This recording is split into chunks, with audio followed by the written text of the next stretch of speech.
नमस्कार दोस्तों, ज्येष्ठ मास कथा अध्याय 9। ज्येष्ठ मास की कथा में अनेक प्रसंग आते हैं। अध्याय 9 में मुख्य रूप से भगवान विष्णु की भक्ति, इंद्रद्युम्न राजा की यात्रा और मुनियों के हर्ष का वर्णन मिलता है। भगवान विष्णु की भक्ति कथा में बताया गया है कि संपूर्ण चराचर जगत भगवान विष्णु के वश में है। भगवान विष्णु किसी के भी वश में नहीं है, वे केवल भक्ति के वश में रहते हैं। उन्हें भक्तवत्सल कहा गया है।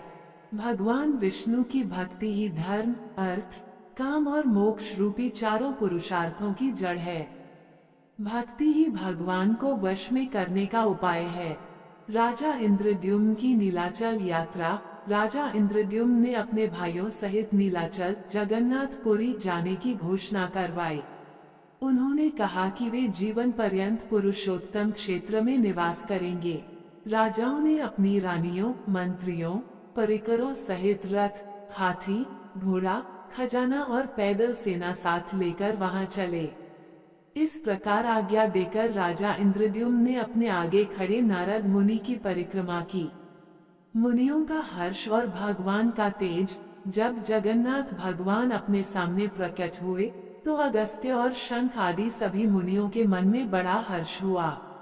सबने बार बार भगवान के चरणों में मस्तक झुकाए।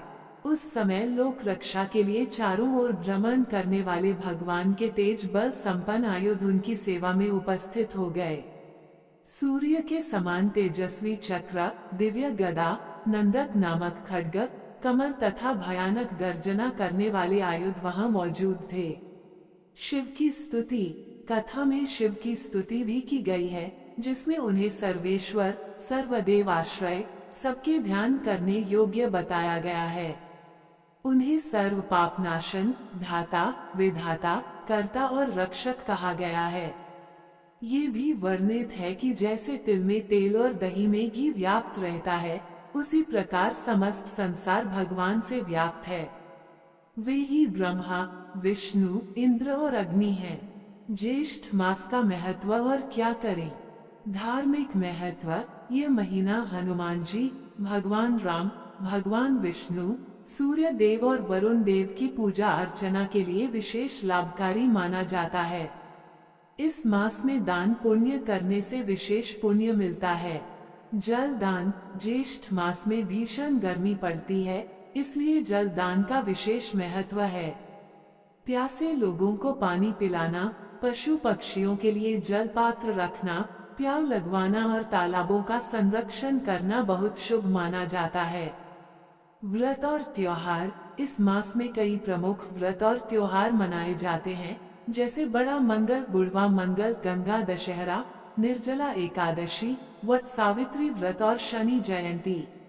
नियम। सूर्य उदय से पहले स्नान और सूर्य देव की आराधना के साथ जल देना चाहिए। तिल का दान करना पुण्य फल देने वाला माना गया है। पेड़ पौधों और पशु पक्षियों की सेवा करनी चाहिए। घड़ा और सुराही दान करना फलकारी है। एक समय भोजन करना चाहिए। महाभारत के अनुशासन पर्व में इसका जिक्र है। दिन में सोने से बचना चाहिए। सेहत में परेशानी होने पर एक मुहूर्त तक सो सकते हैं। यह अध्याय भगवान की भक्ति के महत्व, राजा इंद्रद्युम्न की श्रद्धा और ज्येष्ठ मास के धार्मिक महत्व पर प्रकाश डालता है। दोस्तों, वीडियो लाइक, शेयर, सब्सक्राइब करें।